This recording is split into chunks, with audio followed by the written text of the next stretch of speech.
Here comes the, y'all don't really want it like here comes the, y'all don't really want it like here comes the, y'all don't really want it like here comes the, y'all don't really want it like here comes the, y'all don't really want it like here comes the, y'all don't really want it like here comes the, y'all don't really want it like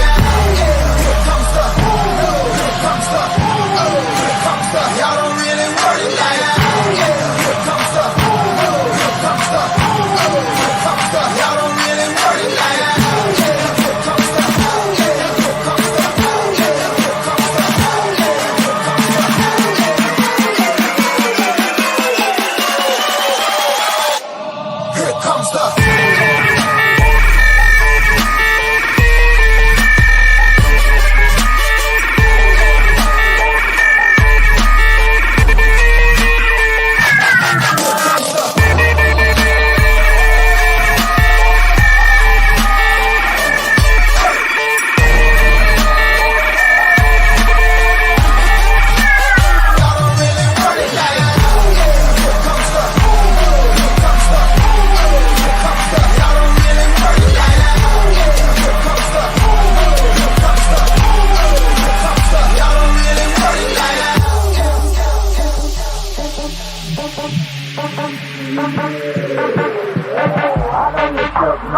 You ain't built for a skirt as a nigga can be. It's gonna sound like when I'm coming, when I'm coming, when I'm coming for ya.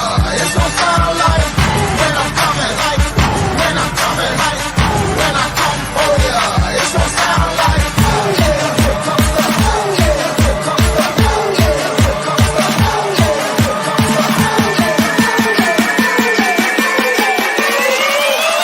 y'all don't really want it like that.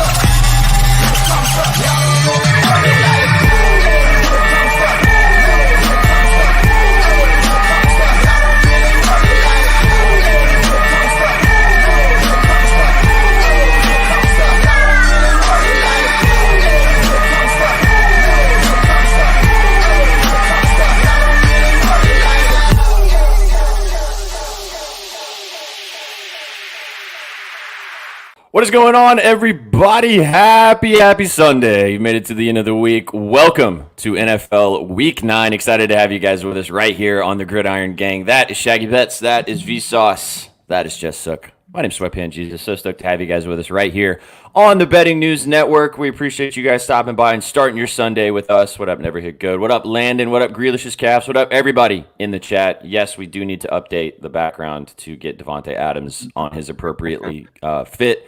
But by the time we change it, he'll probably go to another team. So that's just kind of this is kind of how that goes. But excited to have you. Facts. Excited to have you guys with us. Brought to you by our sponsors at BetOnline. Chat, get a $1,000 deposit bonus right up there with that QR code right in the top corner, and get $10 dropped into your account that you can ride out the parlay that we put together today on the Gridiron. But boys, how we living? Happy Sunday. Ready to rock? Can we give SPJ his flowers for yesterday? Yeah, let's start there. Let's start there. Chat's loving it too. SPJ plus 16,000. What's hits for that big? It's always a really good day when we take that much from the books. Absolutely. I'll do this for myself. Oh, okay. Boom. Bing bong. Hey, thanks, boys. It's awesome. I mean, I jumped around last night in my underwear. It was fantastic when it smacked. As you should, I got lucky. Sabonis, they went to overtime, got the 10th assist in overtime. Sometimes you got to get lucky to hit these types of hits. But you guys know this in chat. It's awesome to get excited, but, new day. Nothing turns you into a jumping toddler more than hitting a parlay. Especially a plus 16,000, baby. Some more flowers. It's not the first time he's done it either. It won't be the last. So if you have, Go peep today's because we're going back to back. Vsauce with the chef mentality. He's like, we move. We move to today. Don't care about that win. On to the next one.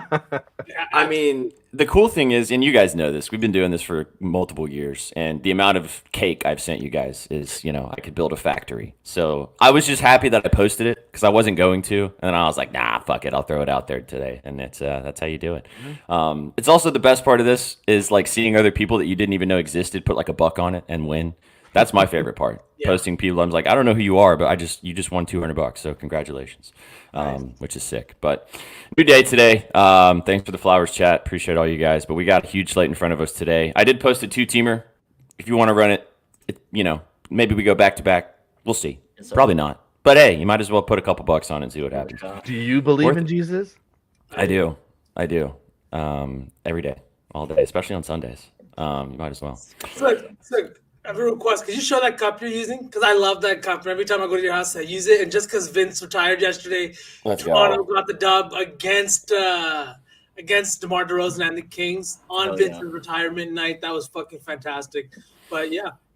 Real quick, major shout out to VC because he literally said, whether you liked my tenure or not, that was a time we shared together. Whether you thought that was a good time or a bad time, we're hanging that up in the rafters together. These are memories that we all have together. That I thought that was one of the best acceptance speeches for number retirement that I have ever seen. Yeah. I love when guys who are like that should get their numbers retired and like the experience is like exactly what you want it to be and so much more. Like I think we over celebrate stuff nowadays. Like we talked about this a lot. Like, people get goated too quickly or like put up in banners and shit like that. But like when someone is actually deserving and it goes really well, it's like, fuck yeah, this is exactly what it's supposed to be. I mean, Vince Carter's always been a classy guy, and I mean the length of his career in the NBA alone, just incredible. 22. But I mean the number 15 with the classic old school Raptors logo. I mean, that's, burned in your brain is Vince Carter. So, and it's so iconic, Shags, because he said himself, his mom told him, pick a number, make it iconic. Yeah. And he doesn't remember why he picked 15, but now it's up there in the Raptors. Exactly. But it's his, right? Now it's his, and now it's there. I'd love to see it, man. There you go. Well, chat, drop a dub if this is your first time hanging out with us. We appreciate. We do this every single Sunday. We go live every single day. We might have some new viewers today, so if you guys are just tapping in for the first time, if you're watching us on Twitter, if you're watching us on YouTube, or if you're watching us on Twitch, thanks for stopping by. We do free content every day for you guys. All of these guys, super sharp on all the sports, and we like to have fun with you guys around here. So if this is your first time hanging, hey, what's that? Oh, who is this? G-Santu. Is that how you say it? Jasuntu? Jasuntu? Oh, that'd be a first-time chatter. You sound like a very classy individual. I can't wait to hear what you have to say. Sure. Fair enough. All right, let's get to today. Football, big day of football, week 9 in front of us. There is some NBA as well. There's a couple NBA games out there as well. I posted a couple plays. We might chatter about that a little bit, but we'll mostly focus on football. For today. This is your weekly reminder to set your fantasy lineups. We have 2 hours until kickoff, so don't forget. Oh, there's also a little bit of pitch from Shags as well. So before we dive into the fantasy, because this starts really soon, you want to give people the pitch action over in the UK today? Yeah, absolutely. Classic EPL matchup. Manchester United hosting Chelsea at Old Trafford. The rivalry doesn't have the same ring to it that it did, back in the early 2000s when John Terry and Wayne Rooney were taking the pitch. Both these teams not as great as they once were. However, they're going to produce some good soccer today for us. What we're doing is we're getting in and getting out. First half on the draw in Man U and Chelsea, plus 155, little plus money to start your Sunday. To be honest, I'm just not a fan of either of these offenses. Now, you have the Man U firing the manager narrative. Maybe you can buy that bad news. Maybe you can fade that bad news. I don't care. What I think Chelsea's going to come in to do is know they are outmatched offensively, play very conservative in this first half on the road. Man U, with their managerial woes, who knows what they're going to do. I think they're going to struggle. I think they're going to have to shake a little bit of rust off. So I think this stays 0-0. I think it does stay scoreless in the first 45, but first half draw is the play at plus 155. Let's get in. Let's get out with a boring 45 minutes to stop. First half, I was expecting a first half under Not necessarily a first half draw, Dude, it but took everything in me not to take the under in this game because it's listed at 3.5. It's a high total. It's -125, so it's not even like that crazy of juice. I don't see them netting more than 3 goals in this game. I really don't. I think it ends 1-1 draw. That's the correct score prediction I put out there. 1-1 draw plus 800. But I just see these teams kind of feeling each other out, especially with the Man U new manager. A lot of question marks there. I think they just come out kind of conservative, stagnant for the first 45. yeah, I love it. Arsenal lost yesterday, which was pain. Man City also lost. I don't know if you saw that, Shags. Liverpool won, so they take a little bit of a lead in the top of the EPL. So interesting stuff across the pond. My dad was not a happy camper yesterday. Got some lovely texts from my father yesterday. W Dad, if you're tuning in, hello, pops. All right, let's go to today. NFL, like I said, week 9. Set your fantasy lineups. If you have not already, let's play some stud or dud. Get the vibes moving, and talk about what are some actions or some actions. What are some matchups that might be good today? Quarterback. The number 6 ranked quarterback today is Kyler Murray. Kyler Murray's been up and down this season. Had a good week last week, 25 of 36 with 307 yards in that win against the Finns last week. 2 touchdowns as well. 5 rushes for 19 yards. Nothing to write home about. Boys, do you guys buy that Kyler's going to be scampering all over the place today, or do you think that he has a little bit of a tougher time against this tough Bears defense? Man, I want to say this Bears defense is really, really tough. And we talked about this last week, and we saw how they looked against a very good Commanders offense. But this Cardinals team is coming into this game as a 2-point favorite at home. I know that they're still at home and they are favored, all that kind of stuff, but they have looked better than I think a lot of people have expected them to. We saw them sneak away a win last week. And the thing is Kyler Murray has been quietly a really good fantasy quarterback. You know who he's outscoring this year that was drafted before him? Patrick Mahomes, CJ Stroud, Anthony Richardson, right? Wow. 2 of those 3 guys I have on 2 of my 3 fantasy teams. So yeah, I'm not a happy camper. So I'm buying into the Kyler hype. I think he's fantasy stud this week. I think it's going to be a lot to do with his rushing ability in this game, just because the Bears can get after the quarterback. So maybe he can do some scampering. But he's been throwing the ball everywhere, and they've been pretty good. And this should be a pretty close game. 2 teams that need a win right now. I don't like Kyler Murray that much, so it's always difficult for me to lean stud. But I feel like that this could be a week that he has a really good game. So I'm going to go with stud too.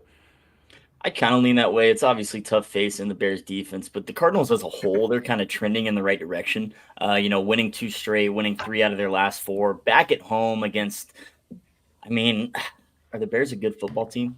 Like their defense is good, but I don't know. Part of me thinks, come to play.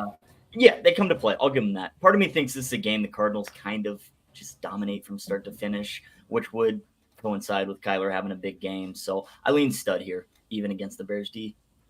Yeah, I like it, Shaggy, for all the reasons you're saying, because their losses in the last few weeks have come to Green Bay and Washington, so good football clubs. So Kyler Murray, if he's on your fantasy team, you're playing him, and you lean stud when he can run. Absolutely. Most of the time for stud or dud, you guys are playing these guys regardless. It's more about just talking about if you think that they're going to live up to the expectations. Right. That's an interesting one from Photog. David Montgomery or Tyrone Tracy. I really like Tyrone Tracy, man. He's a great player. He hasn't even played a full season at running back, yet they're just throwing him in there, and he's looking like he's out-snapping Devin Singletary right now. So they're saying that he's going to be a league winner. Could be. Well, he's a converted wide receiver, so he obviously has fantastic receiving ability, and we've seen it with these dual backs. Like, if you put them in matchups where you've got a linebacker on him and he's a former wideout, that's a huge mismatch.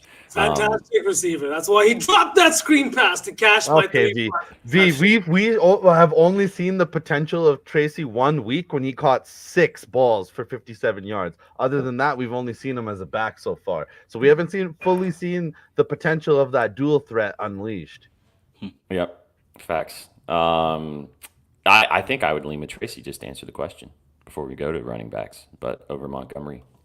We'll talk about that. We'll talk about that divisional game. I've got some questions for you guys about that one, but we'll get to that in a little bit. So a little foreshadowing. Let's swing and talk about another running back that could have a good day. Devon Achane. The 5th-ranked running back via ESPN is Achane. The Dolphins in a big AFC East matchup today with the Bills. We'll talk about it a little bit more. Shags wrote about it at bettingnews.com. You guys can go peep the scribbles if you like. Good week last week, 10 rushes, 97 yards, super efficient day. Also had 6 catches for 50 and a touchdown. What do you guys think with Achane today? Do you think he can get a hold of this this Bills defense and make some noise today? Not really, to be honest with you. It's just a tough matchup for the Dolphins team as a whole. Going into Buffalo, team that already beat the brakes off you earlier. Tua is still trying to get back to where he was, get back to his old self. And, you've got Raheem Mostert back in the mix, who, obviously Achane, 10 rushes for 97 yards last week. Mostert still had 9 carries. He only had 19 yards. Achane was clearly being much more efficient on the ground, but Mostert was still getting those touches. I could see them leaning to him on the goal line as well. So I lean dud just because of the matchup, and with Mostert back, I don't like backing running backs in a 2-back system. It's tough. I think even with Tua's return, it still elevates that entire offense. You saw Tua's return last week, and you see HN only 10 rushes, and he's putting up 97 yards. So you can obviously see the sense when it's stud, but I'm with Shaggy, but I'm not going to go as far as to say dud. I'm just saying that HN might have a pedestrian week this week. But we'll talk about this game. I got thoughts. I think I got to disagree with both you guys. Okay, let's go. Me too. 8 targets last week, 6 catches. First 2 weeks, 7 targets, 7 catches, 7 targets, 7 catches. And if you're playing in 2024, I'm assuming you're playing in at least a half PPR league, right? So what are we doing here? That's like 3 to 4 points that are going for free. He is one of the speediest running backs we have seen in the NFL. And like you said, they blew the doors off this Dolphins team the last time these two teams met. These divisional games mean that much more if the Dolphins have any hope at salvaging their season, which it seems like they do. Bringing Tua back after the injury, they're going to need to have a big game tonight or today. I think that this is going to be a spot where Achane kind of excels in a divisional game. I agree with you, V. I'm on that side too. I lean stud. I almost bet his rushing yards because it's 49.5, and he's had 50 plus in 2 straight games. He's a home run hitter, as you said, Shags. He's got to be efficient with his touches because he's not a volume back, but this Bills defense is good, but they can get gashed on the ground. Like, they can get run on. I like what you had to say, V, about the pass catching ability too. Who knows how Mike McDaniels is going to implement or going to I'll just say send him out there. But I lean stud. I think he has a good week this week. I also have we'll talk about this game more a little bit later. I feel like there's lots of different things that you can take in this. From a betting perspective, his rushing and receiving yards seems a little low, but like you said, we'll get there. Yeah, we'll talk about it. It could be just one of those games that maybe everything's a little bit lowered, period, on the fact that it's a divisional matchup. These teams have already seen each other, and this game means a lot to the Dolphins' season right now. But we'll get there. Let's swing to wide receiver, and then we'll talk about we'll go game by game with you guys and go and see how we see what we like out there today. Wide receivers. Malik Neighbors, the number 4 wanked. The number 4 ranked. Whoa, brother. Okay, hold on. That's actually hilarious because do you guys know the song "The Reason" by the Hooba Stank or whatever? Yeah, I found a reason to be. Listen to that song. That guy says "wheezin" at least twice. At least twice, maybe 3 times, but he 100%. Says "wheezin." All right, continue. I found a reason. Yes, yeah. Listen to it. I'm telling you, the guy says it like 2 to 3 times. Hilarious. That's a blast of the past. I haven't heard that song since I was like 15 years old. But all right, let's talk about the number 4 wanked wide receiver. The number 4 wanked wide receiver is Malik Neighbors. Last week, 7 catches for 71 yards, no touchdowns, but obviously back in the fold after that concussion, came back in. This guy's a stud. We're not going to let's not sugarcoat this. But number 4 ranked I thought was a little bit surprising. The Giants coming into this matchup. Who are the Giants playing? The Commanders, Washington. right? No. Yeah, the Commanders. Commanders defense, as we know, can get a little gashed on the ground and through the air. And this is more about, for me, the targets. I mean, when Malik Neighbors is out there, Daniel Jones is just absolutely peppering him. So I'll kick this one off. I lean stud. I think he can have a really big day today. I almost bet his receiving yards, but I had too many units out there, so I kind of just let it sit. But I think he should have another big day purely off the volume. Last time he played the Commanders, he had 18 targets. That is 12 absolutely catches. fucking ridiculous. That deserves profanity. That's insane. Yeah, absolutely. He had, I wrote about this game. We'll talk more about it when we get there, but I think he's going to be an absolute stud today. He had a big game. And the other thing, too, is this is a Daniel Jones kind of like play for your life game. You have so many games left in your career, bud. Like, you got to make the most of it right now because At least as a Giant, maybe. yeah. I mean, if it doesn't work out here, the way that he's been playing, you might just be a backup. But we'll see. We'll talk more about that as we get there. I got a lot to say about Neighbors today. I have no reason to like any offensive Giants player. However, the Washington Commanders secondary, they rank 6th in passing yards allowed. They only give up 180 per game this year. But on the road, you guys know what that number jumps up to? Talk to me. Over 253. Over 253 passing yards allowed on the road. The number's only like 119 at home. And when you go to yards per pass attempt, they are bottom 10 in the league, giving up nearly 7 yards per attempt, over 8.8 on the road. So, yeah, we see this Commander secondary not necessarily travel with the team. So I lean stud. I mean, it's Malik Neighbors. Who else is Daniel Jones going to throw the ball to? So that's where my head's at. and as Yeah, I'll talk more about their opponents too, but the numbers that Shaggy just brought up, it's very clear that this defense is bad, but their numbers are propped up by good matchups. Mm-hmm. Well, and I think they've been saved a little bit by the fact that Jaden Daniels has been playing MVP caliber football. Right. And when you Teams have a been having to play quarterback from behind, yeah, when you have a quarterback that, say it again. They are 100% on fourth down. When the defense doesn't need to play, they're not on the field. Like, I have so many thoughts on this man today. Let's just dive in, boys. Yeah, let's get to it. Let's go game by game with you guys. As always on the show, drop your questions, drop what you guys are thinking. Oh, Photog, that's so good to hear right now. Is he? That's confirmed. Especially for my play in this game. Me too, Sook. Me too. Should we just go straight to this one? Is this a noon start or is this a 3:00 game? I don't know. Let me see. I think this is a noon. It is a noon kickoff. Let's just start with that one. Yeah, let's start with this one. Since we're starting it, or since we're talking about it. Washington, you don't want to start with the Patriots? No. We don't need to talk about that. We're not going to spend more than 2 minutes on that game. I promise. Yeah. I mean, you guys can see Giants 4-point dogs at home. 4-point favorites are the Manders on the road. Over/under set at 44. Via, kick us off because you said you wrote about it. You got more thoughts about it. I think we all have something to say about this game. But what'd you get when you were diving in? Man, so there's 2 touchdown scores I'm taking in this one, and one is Malik Neighbors. Like Shaggy said, that their secondary is bad, and through the first few weeks of the season, they'd given up the most passing touchdowns in the league. Over the last few weeks, that's kind of stopped. The reason being, last week's game against the Bears was atrocious. We saw what that one looked like. And then we had them playing Andy Dalton, and then I think Bryce Young came in after injury for Carolina. Mm-hmm. They played Baltimore, and it was a pretty bad game, and then they shot Deshaun Watson, Kyler Murray in the 2 games before that. They've been playing subpar passing offenses right now, and that's why their numbers are propped up the way that they are. Now they're getting Daniel Jones in a non-primetime game. Mm-hmm. I think 2 of his last 3 games have been on primetime, both against the Bengals and then last week against the Steelers. And we know that there's something about that he doesn't perform. Malik Neighbors still saw 7 targets last week for 71 yards against a very, very tough Steelers defense. Now you're putting him up against a Commanders defense that, 1, hasn't really been tested because they're never on the field, and 2, has already proven that they are not that great when faced up with a good offense. Now, yes, the Giants are not a good offense, but Malik Neighbors is good, and Daniel Jones can throw the ball 20 yards. Sometimes that's all you need to get a guy like Neighbors into the end zone. The next touchdown score I'm going to talk about is... Wait, real quick. Guys, clip it. That Vsauce just said Daniel Jones can throw the ball 20 yards because that's some high quality analysis and good content right there. No, that's as good as Franz Wagner's. He's tall. He's tall.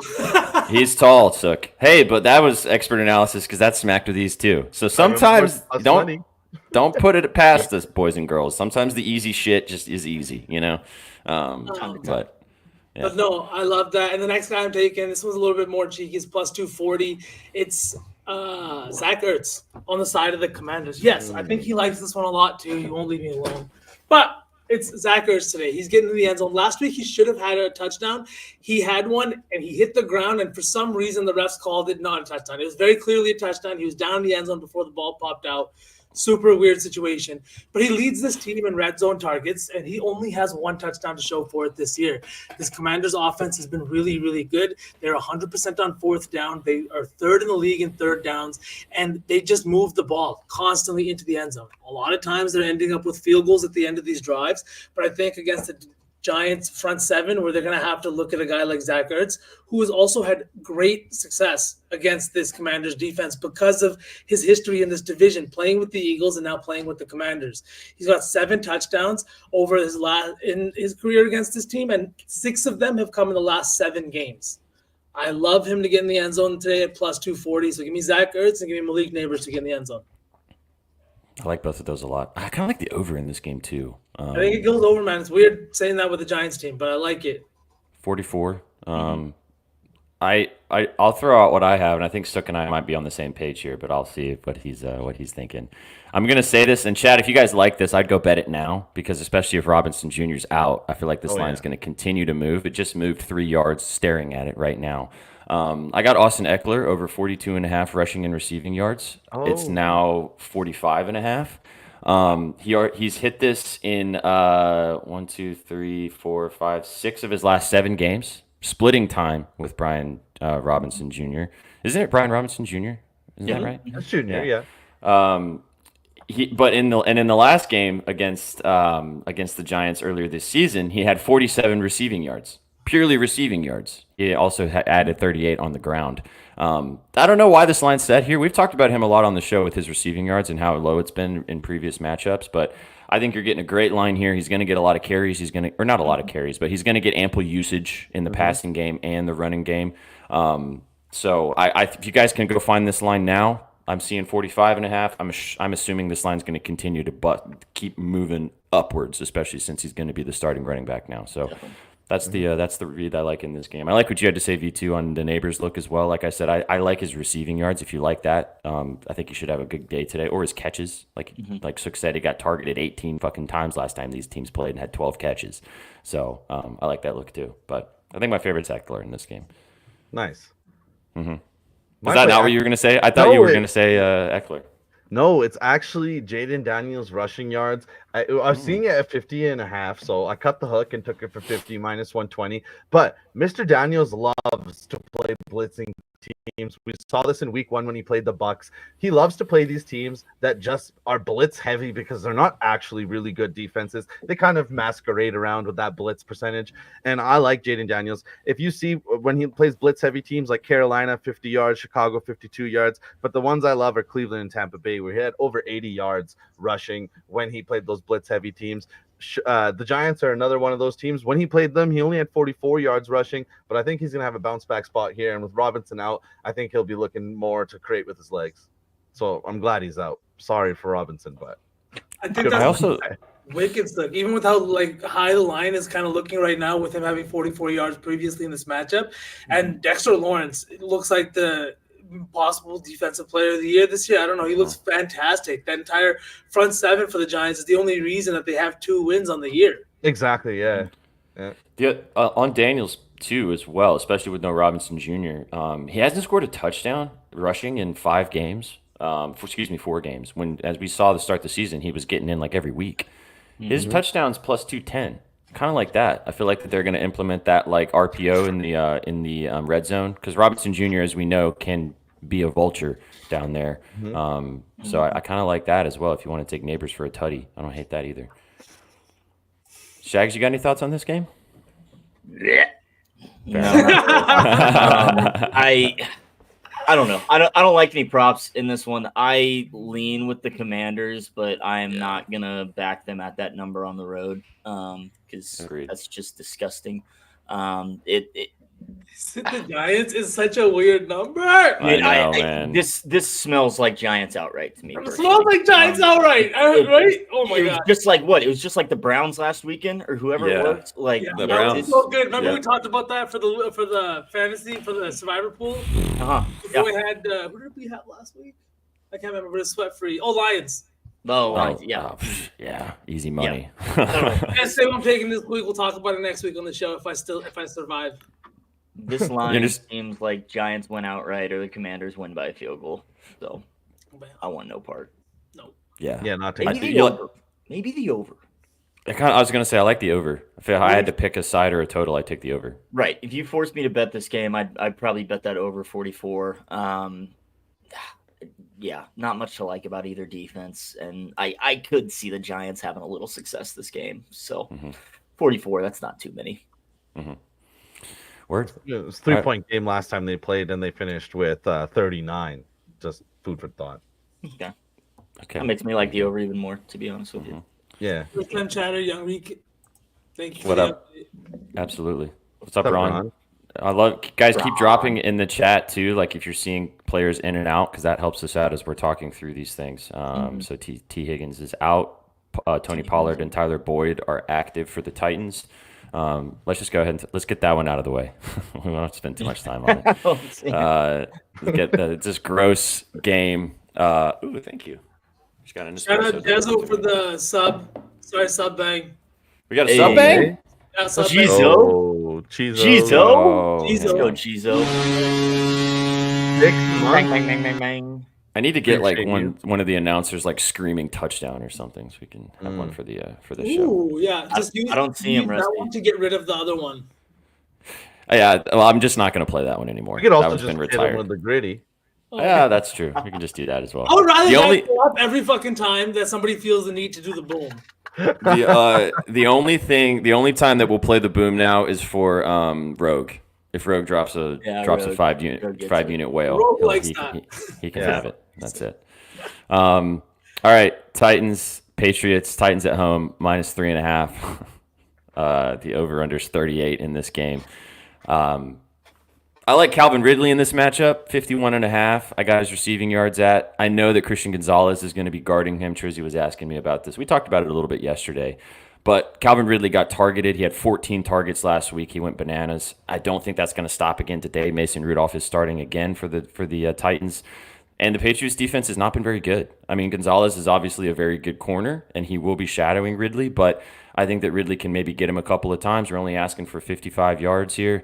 I think he's going to get a lot of targets again. It's like if we're going to suck, we might as well let our best player be good. And I'm also a little concerned about Tony Pollard in this game. I know they said he's playing, but he didn't practice all week.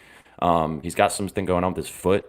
And as you guys know, that's always sketchy because as soon as a guy gets out there, takes a couple cuts, get banged on the foot, and then he doesn't play the rest of the game. So I'd be a little weary of taking Tony Pollard props. It could be air just because the Patriots defense is not great on the ground, but it scares me a little bit. Miss me with anything to do with this spread or this total. I don't want anything to do with this game besides that. The way my safe betting settings are set up on my app, I can't actually bet this game. Did you turn off both of these teams? You're not allowed to bet them. I just got like a message that I've tailed my buddy on the Titans one too many times. So it just Thanks, man. Every time I open this game, it just calls the 1-800 number. Yeah. I've seen some people, mid-major Matt tagged me earlier this week and said that he was betting the Titans, and I was like, Godspeed to you, brother. Have fun with that. I mean, it's the Patriots. Drake May is getting the start, right? No, he's injured. No. Oh my goodness. Yeah, no. Yeah, we're getting Jacoby Brissett versus Mason Rudolph. So nobody wants any part of that. Godzilla versus Kong. No. Listen. Hey man, QBs. I will say that Mason Rudolph did sling the ball everywhere last week against the Lions. Now so did Jameis Winston. The Lions were already up 35-7 because they had 5,000 yards in their punt returns. But the funniest part is Mason Rudolph had a whole year to start, had a whole season starting, and his best year came as filling in for the injured Will Levis in Tennessee. Like, what? Yeah, makes sense. All right, let's move on. Oh, May is playing. Oh, I thought he was out. Is he playing really? I think he's getting the start, boys. Yeah, if he's Oh, playing, Yeah, he's getting the start. Okay, I might thought play he his was, attempts again. Oh my god, I actually might take the under now.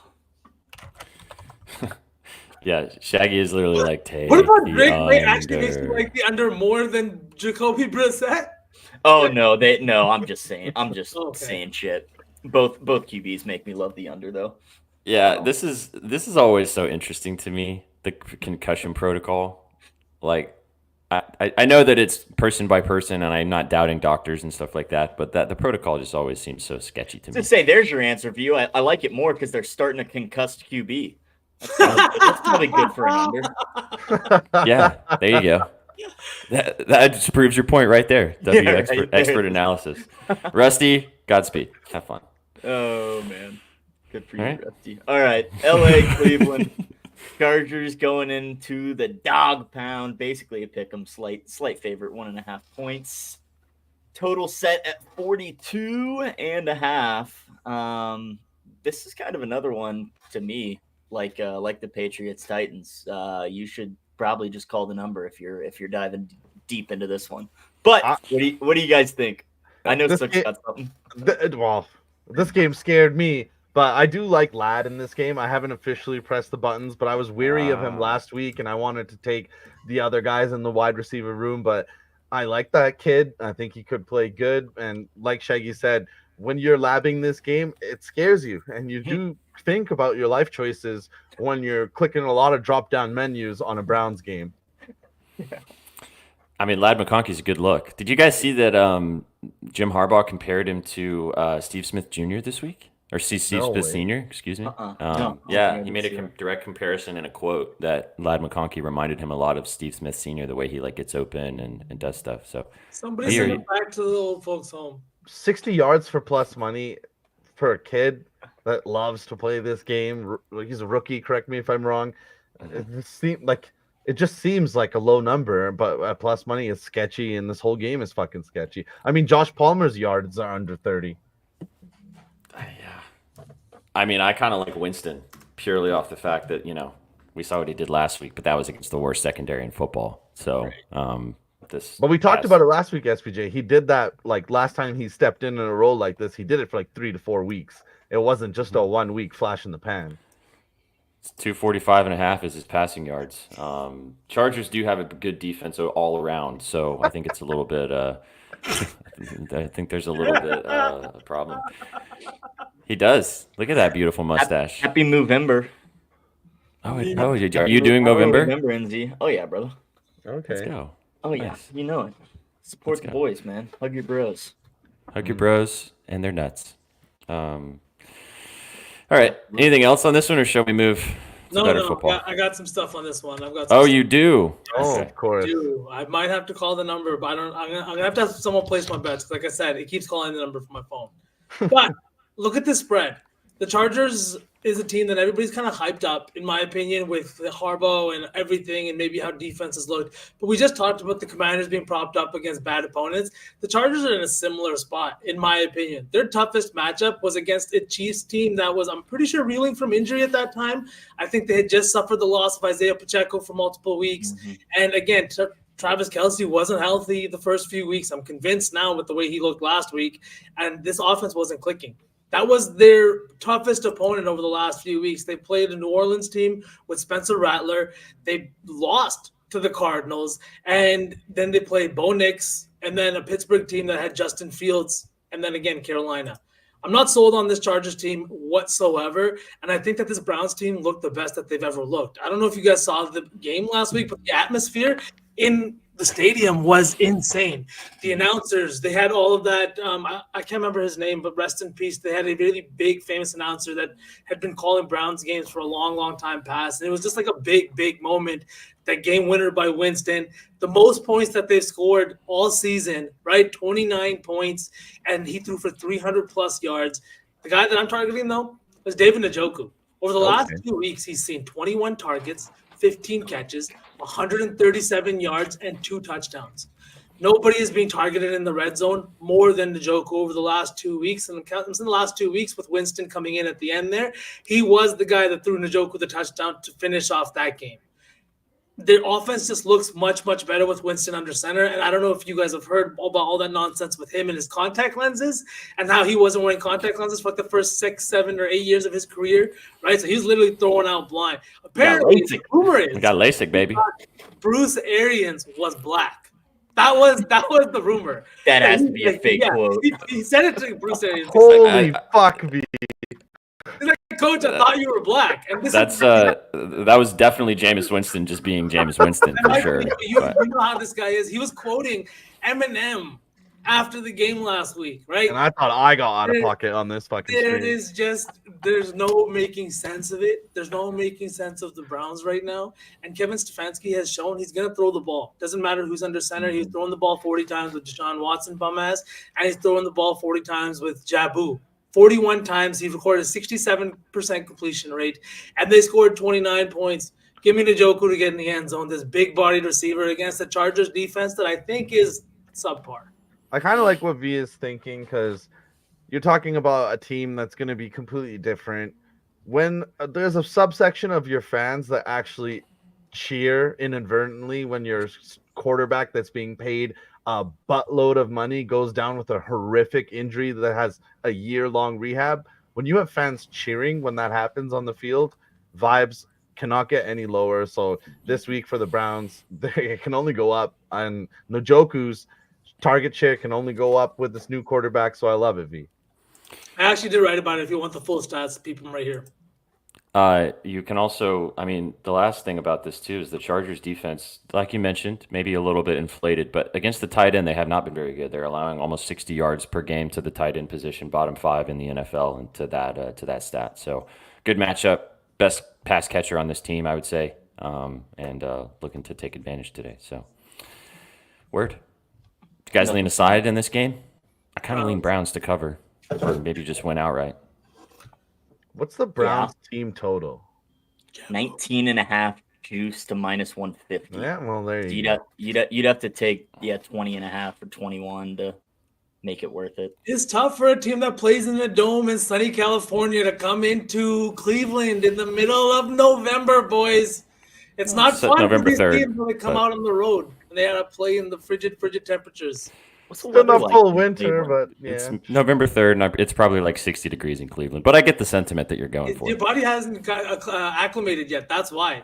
November's tough. You get a nice crispy morning. Every hit hurts a little bit more.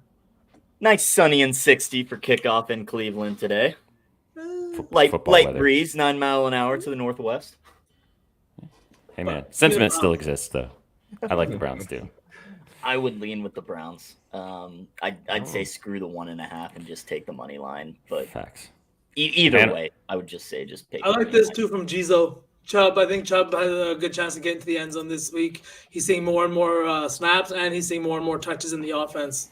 And speaking of vibes, that team is super happy that he's back. You saw him on the podium, and the whole team just fucking cheering him on. So you definitely know the coaching staff is aware of how the team feels about him, so they're going to put him in a position to succeed. 100%. So let's go from a gross game to maybe another gross game. Panthers NFC 7 points. South. I know, man. Panthers 7.5 dogs at home. Saints 7-point favorites. Derek Carr's back today. I don't know if you guys saw that or not, but Derek Carr will be back starting for the Saints. I've seen a lot of love for Kamara in this matchup. Boys, anybody have? I don't have anything in this game. Anybody like anything in this one? Lean over. Yes, sir. Going back to our boy SPJ, last 2 weeks he's been pedestrian with 50 yards. But Mr. Chuba Hubbard from Sherwood Park, Alberta, boys, he is well aware that Mr. Jonathan Brooks almost played this week, and he most likely plays in week 10. So he knows his days as a premier back are limited. He's got to show out. That 64.5 for plus money is much better than what I got, because I got 68.5 for minus 110. So I like Chuba in this matchup. I think he does his best work when people are sleeping on him. When he became a very public play, he started missing for people. So I like my Canadian kid again. I think he knows that he has to show out because he's going to be sharing with more than Miles Sanders come the last few weeks of this season. The Saints are the fourth worst rushing defense in the NFL, allowing 143 yards on the ground, and 110 of those to the running back position. So I don't hate it, dude. I've liked betting on Chuba a lot this year. 66.5 is what I'm looking at, so I dig it. So you ain't got to twist my arm to bet Chuba. Yeah, I would lean over in this one. What was it, 43.5? I mean, we saw how many points did we see in that week 1 game? 57. The Saints put up 40+ points. Obviously, the offense has not been doing that since then, but it's still the Carolina Panthers defense that they get to face. That team total kind of speaking to me. I would probably 25.5. Yeah, I would probably look for if I could get 26.5 for less juice. The 7 scares me away though. I don't want to touch that with them being on the road, but lean with the over. Yeah, with Carr back in there, the Panthers are another one of those teams that I talked about earlier that they blitz heavy because they're not that good of a team because they give up a shitload of yards through the air. So if Carr is in there and he's healthy, I like that over. I mean, I kind of like Derek Carr. You could buy a low spot for Derek Carr. I mean, obviously he's coming back, so we don't know how he's going to look coming back. But like his over 1.5 touchdown passes is -105. His passing yards is 224.5. He didn't have that when they played week 1, but that was because they were just blowing them out. So I kind of like the over 1.5 tutties. He had 3 when they played first game of the season. Rusty, do I remember, was it you telling us you took the Panthers plus the points against the Saints in week 1? It was him and it was Trizzy. I don't want to put you on blast, Rusty. I'm just curious. It was him and Trizzy. And he was also and then this is what we've got today. Saints by $1 billion. He was also with me on the Titans in that situation too. I love you, Rusty. Last week, I asked the NFL, gods of fuckery to please bless me with a Browns win, right, for my survivor pool. This week, I'm asking for a Panthers win. Please give me some fuckery in this game. Bryce Young, it just came out that he is going to continue to start if he has a good game today. Derek Carr's first start back. Marshawn Lattimore just came out today, apparently on the trade block. Teams inquiring about him. We've heard apparently the Commanders want him. That's exactly what they need. Wow. They need a tough, and not even just that, but it's added. Anyways, we talk about later. But give me some fuckery in this Panthers game, please, please, please. Loki, God of Mischief, give us some fucking fuckery today in Carolina. In this divisional matchup. That's all I want. We know that V didn't take the Saints in his survivor pool. That's for sure. I did not. I fucking hope so. That. It's toyed right now. It's toyed like a Toiger. Toyed like a Toiger. All right. Anything else on this game? No. All right, let's keep it rolling. I love you, Rusty. Chat, drop a dub if you guys are enjoying the show. If you're watching us, wherever you're watching us, we appreciate you guys hanging out with us. Hope you're enjoying the show so far. Keep dropping the nuggets that you guys have game by game as we go, or if we're with something from what we've already talked about, drop it in there. Took me a second to realize who Dry is, and then I realized Dreisaitl. I was like, okay. Dreisaitl. Yeah. I'm going to go tap that button right now. I forgot. I totally missed. Shags, we should have talked about this when you wrote about Nashville and Edmonton on Thursday. Oh yeah, it was always Dreisaitl versus Nashville, and I forgot. Especially with McDavid out, it was way too easy. I know, and I forgot. I'm an idiot. Whatever. His 2 points was still plus money too. He scored 2 goals and an assist. It was just exactly. It was right there for us. I don't know why I didn't go right back to it. Fuck the Oilers. Whatever. Here we go. So refuses to bet on them ever, if anything. He didn't. No, I will never tail an Oilers play unless it's an under from Shags or a straight up money line for the other team. Fair enough. And that's how I've lost both my Oilers bets this year.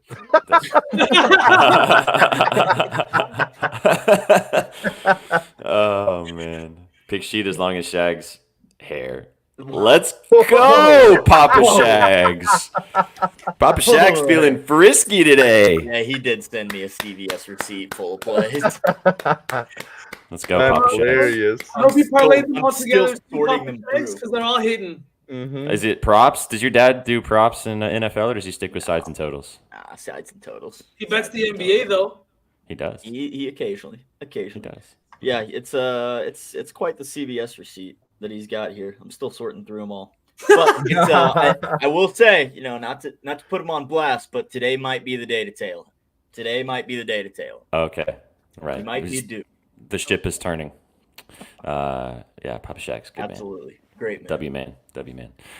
All right, Bills AFC East matchup. We talked about it a little bit earlier. Bills 6-point favorites at home today in Orchard Park. The Dolphins coming in desperate for a win, kind of trying to turn their season around with Tua back in the fold.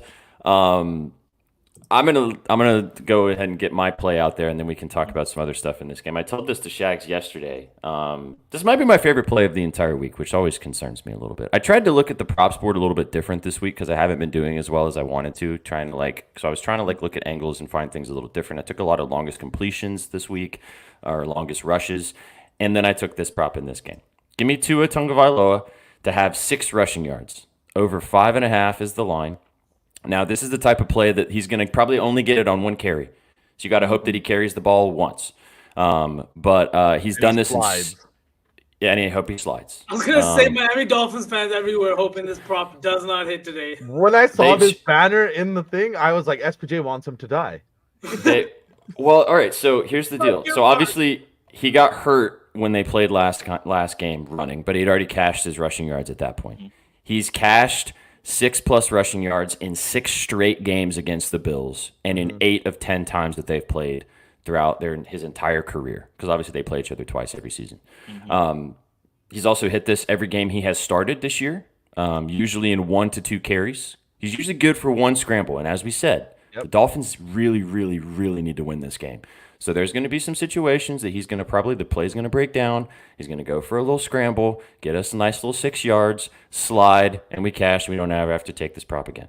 So it's gross. It's going to happen maybe in one play. Maybe he doesn't run at all, as he shouldn't, and this doesn't cash. But I just think it's too low based on a guy that's hit this in every game he's played against this team in 3 seasons. I'm looking at how the Bills have done against running quarterbacks, or just against quarterbacks that try to take off. And every single one has cashed besides Aaron Rodgers, has gone over this line besides Aaron Rodgers, who didn't have a rushing attempt against him.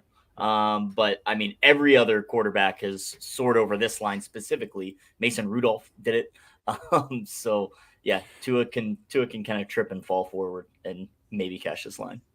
Can he trip and fall forward in a nice pillow though? So yeah, exactly. Keep playing.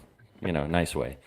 But yeah, that's what I liked in this game. I think it should be a good game. We talked about A-Chain a little bit. What do you guys like in this one? This game absolutely scares me for the simple reason that 87% of the bets are on the Bills. The Bills are 6-2 against the spread, 3-0 at home.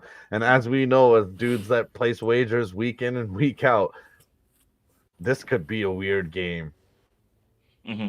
I watched it go, actually, when I was writing this article, I watched it go from 6.5 down to 6 live this morning. So I did write about this game. I did take a prop in this game. And here it is right here, actually. Mr. Josh Allen, under his passing attempts. Let me see if I can get this screen to look sexy again for you guys.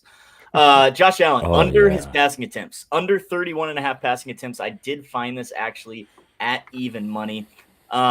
This is a big game for the Dolphins, obviously, trying to turn the season around, going into Buffalo. I really like the Bills here. I'm not going to back them on the number, but I do think they kind of just control this game.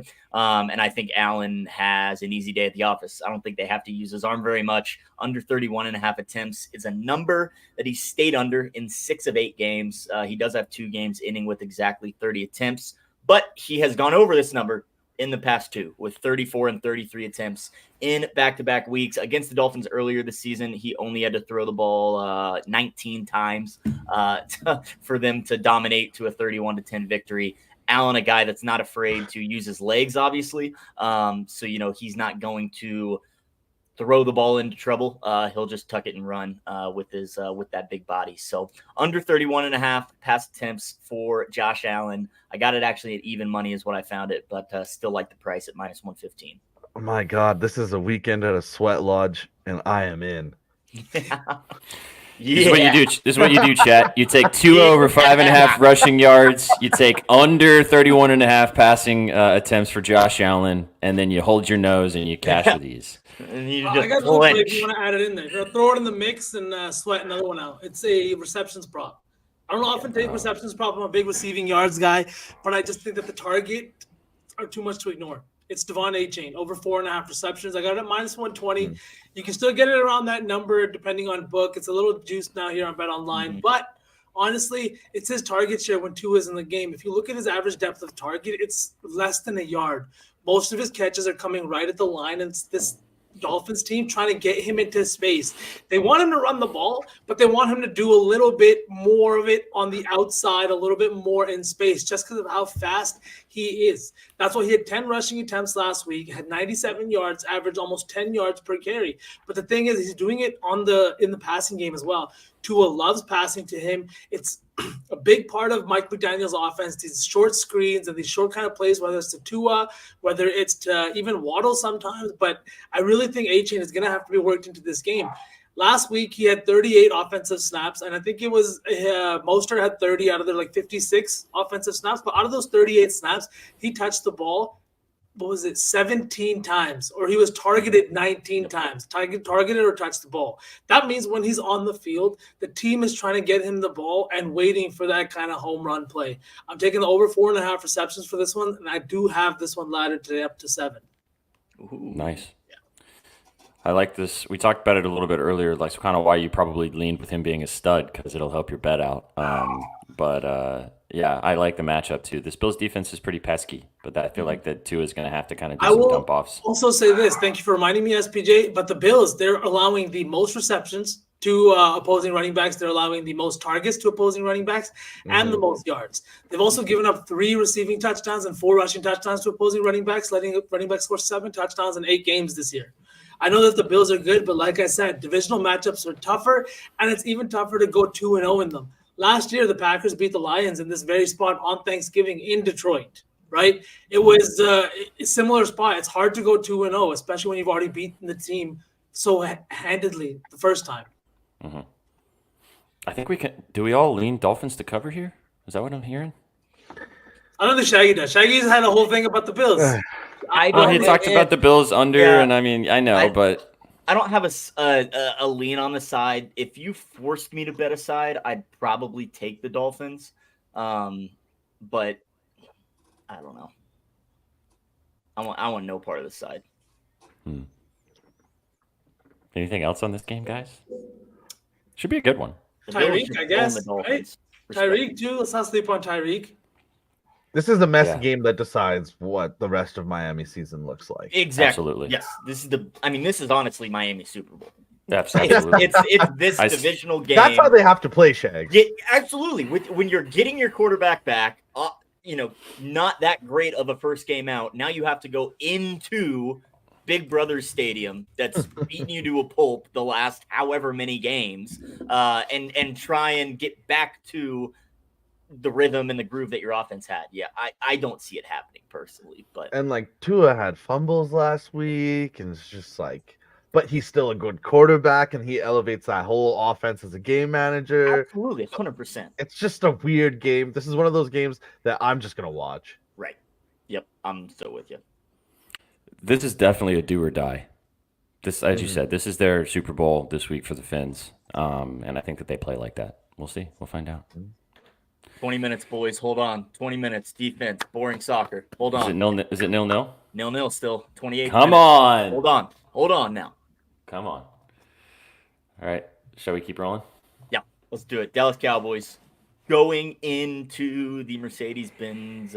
It's Mercedes-Benz Stadium. It's Stadium. The Superdome's in NOLA. Mercedes-Benz Stadium in Atlanta. Falcons 3-point favorites over the big bad Cowboys. When was the last time the Falcons were favored over Dallas? Probably when Matt Ryan was at the helm, probably. Yeah. If then. What do we think here, boys? 51.5 is the total. I know we're gonna get a banger, boys. The Cowboys give up a shitload of yards per pass, and Mr. Kirk Cousins is one of the best quarterbacks in the league at yards per pass. I think this game is going to be a lot of fun. I think Kyle Pitts continues to have his breakout campaign. I think I got his yards at 47.5. The Cowboys have let opposing tight ends party a little bit, from Laporta to our boy Patty got in the end zone against this team. I don't like the Cowboys. As V knows, I fade them week to week. I don't like this team. I think Kyle Pitts gets down the middle again. This is another team that I've said it so many times. This is a team that's not a very good defense. They just blitz heavy. And we've seen Kirk Bangs take apart Tampa Bay twice this season. And I think that could be a similar situation tonight. And this afternoon, and I think that Kyle Pitts, Kirk Bangs, Drake London, I think they're all good looks. I know our boy Chef is on Mooney, so I think this Falcons team flies tonight, this afternoon. My bad. Great fly though. This is one of the plays where, obviously, as Kadar said, I think there's a lot of different angles you can make a nice SGP for this game. Yeah. I took something a little bit different. I wanted to try some new props and kind of take some different angles this week. So I really like this one, though. I took Kirk Cousins, but I took his over 35.5 longest completion. Actually, you cannot bet this on BetOnline, so you have to bet this at another book. But I love this play. As Sook was just saying, Kirk Cobain has been throwing it everywhere this season. Sometimes he doesn't quite go over his passing yards, though. I do think he probably should today, based on the matchup. But the over 35.5 has cashed in every game except when they played the Seahawks. And cashed with ease. He usually is good for a 40-yard play, maybe to Pitts, maybe to London, maybe to Mooney. But he's going to be attacking this Cowboys defense down the field, and I love the 35.5. I think he could get a 40-point play on either a yak play for maybe Bijan or something like that, or just a nice long post or a seam route to Pitts. So I really like Kurt Cobain's over 35.5 longest completion. Like I said, you got to shop around to find this. You can't unfortunately bet it on BetOnline. They have a lot of props, just not this one. So, but I really like this play. Dude, that's gnarly, SPJ. He's got a couple 50 bombs, a 40 bomb every other week. Mm-hmm. That is a snipe. I'm hoping that he can do it again, man. He's done it every week. And like I said, he's hit that in 6 of 7 starts this season, and only hit his passing yards in 2 games this season. So I think his passing yards is a fine play in this matchup based upon this Cowboys secondary and this defense. But I just want to root for the one big one. So. I've actually just added something to my card. It was just brought up in chat by Dark Choco. I just added Rico Dowdle over his receiving yards. It's 17.5 right there on BetOnline. I did find 15.5, but did not play last week against the 49ers. Week before, though, against the Lions. 5 catches on 6 targets for 30 yards, 27 yards the week before that. Cleared this line in 4 of his last 5 games. That one he didn't clear. He had 1 reception for exactly 15 yards. Ezekiel Elliott, I believe, not even playing today. He's like taking a step back. This is just now Rico Dowdle's backfield. So I think he's definitely been the receiving back on this team. That doesn't change with Zeke out, but he's just going to get even more looks, even more snaps on the field. So Dowdle for 15.5 receiving yards has been added to my card. I like this a lot, dude. Because like you said, Zeke is a healthy scratch today. Apparently I saw a tweet about it before we got started. Apparently he has kind of lost his focus. He's late. He's been late a lot. He didn't attend Friday meetings for the past 2 or 3 weeks in a row.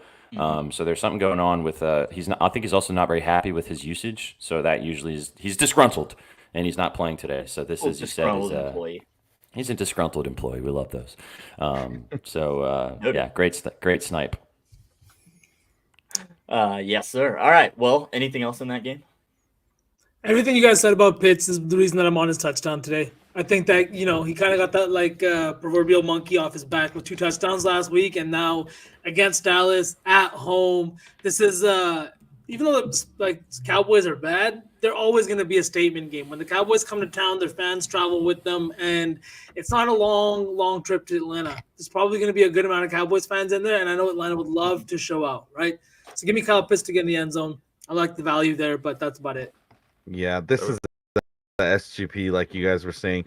You can do that Pitts V. You can do Kirk Cousins for 35 passing attempts. longest reception, if that's the book. His 35 passing attempts is plus money, and we're talking about him slinging the ball against teams like this. Look at his passing attempts against a team like the Bucks.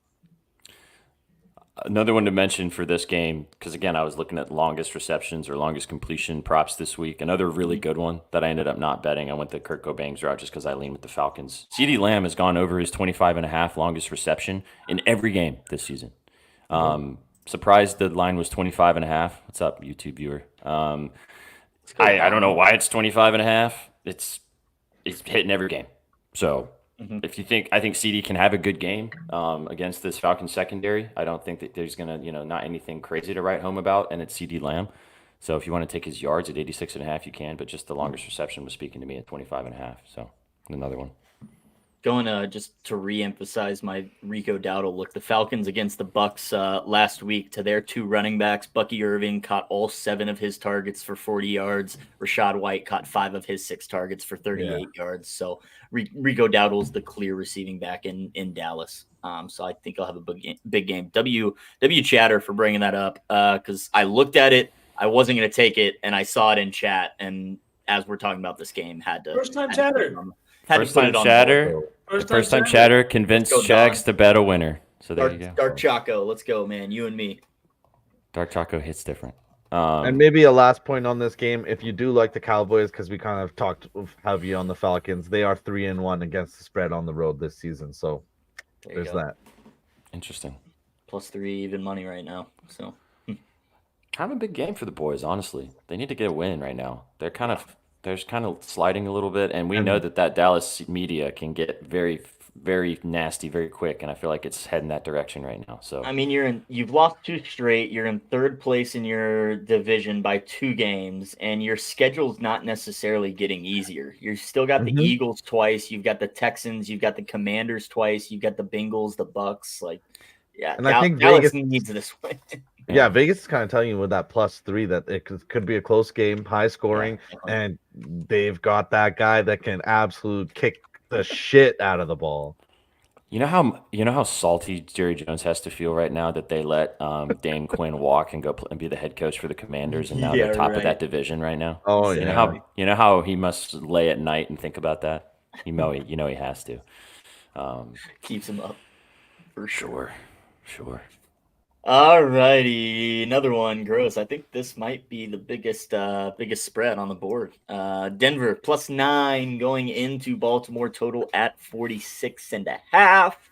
I'll start with Colby's play actually as the Broncos team total. Over 16.5, 15.5 was the number he got. Obviously, it's really juiced now. I don't think he paid that much juice for that, but he thinks the Broncos offense will come alive in this one. I told him, Godspeed, you're on your own.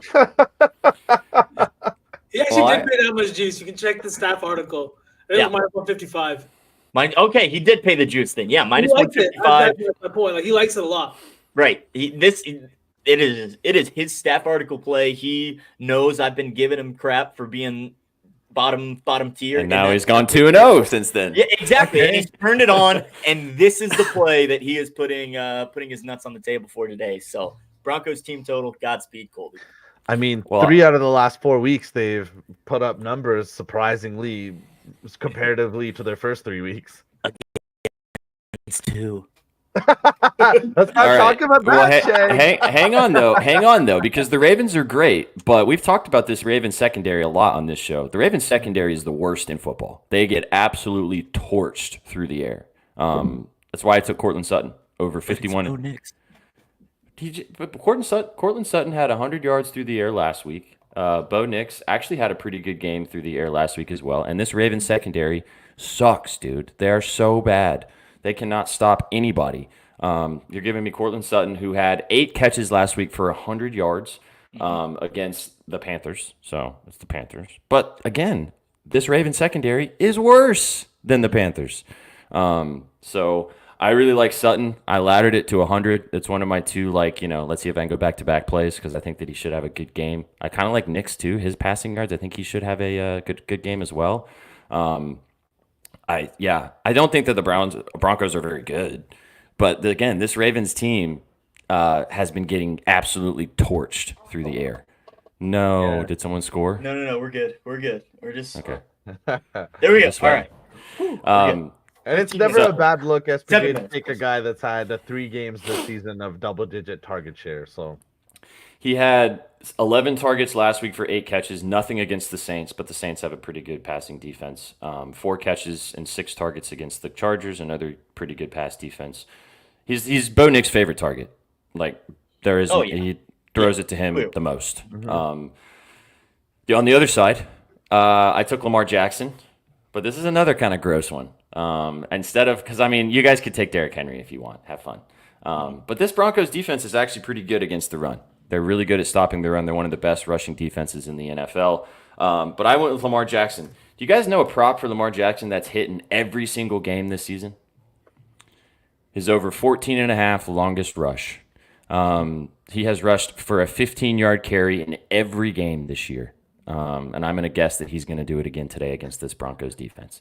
I can just see it. came freaky today with the player props. I'm telling you, man. I told you I was going to get a little nasty this week. I just think that there's going to be a play where Lamar, maybe not a designed run, but he's got to try to throw somewhere. The secondary's got everybody covered because it's good defense, and he's going to have to just scramble out there and get a 15-yard carry. Done it every week. Why not this week? So you can also take Derrick Henry's longest rush as well. That has cashed in every single game since he became a Raven. You can take that too. But I lean a little bit with the fact that the Broncos are going to try their damnedest to stop Derrick Henry today, and they actually have a good defense to do that. So I went with Lamar instead. I would have to agree with what my dad said in chat. I lean with the Ravens, but I want no part of that number 9. That 9 number. Too big, too open to a back door. So I do like the Ravens to dominate, though.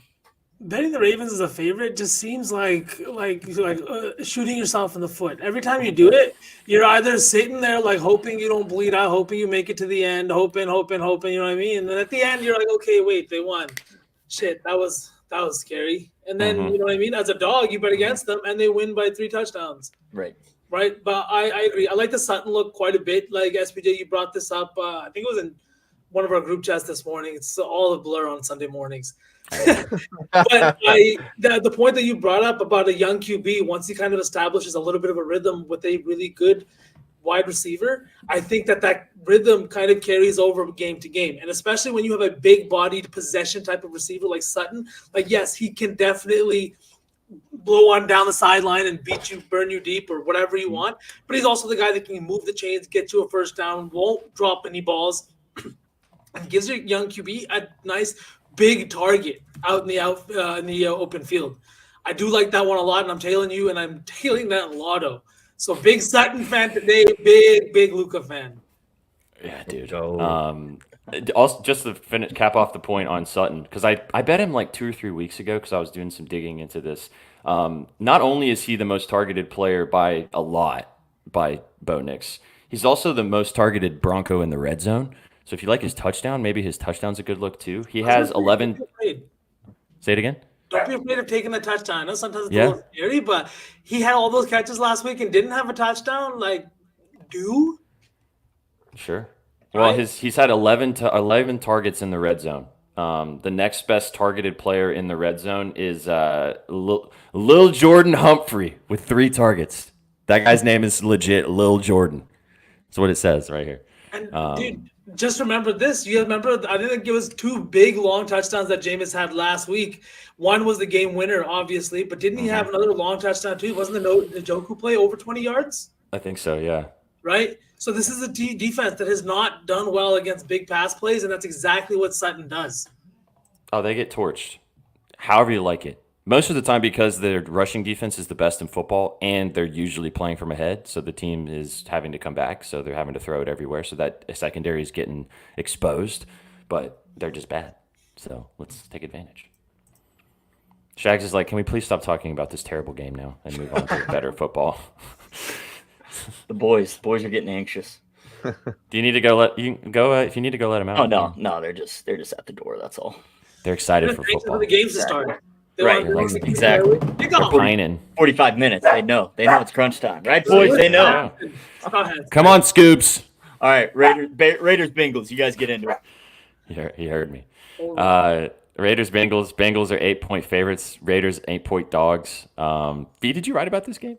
I did not, but I did write about Brock Bowers. I didn't get a chance to finish my piece about this one, but I did dive into it. And the Bengals are in a tough position.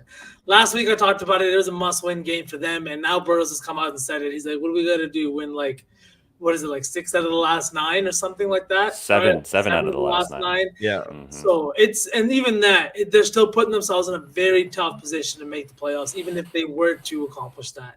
I think that this is going to be a game where we really see the Bengals come out and play with some ferocity. The only thing is I don't believe in their defense. Their defense has been really suspect all year, and I just don't think that they have the capability of keeping teams out of the end zone. They're giving up 25.6 points per game, which is ranked 26th, to 21st ranked pass defense. They're just not getting it done in that department.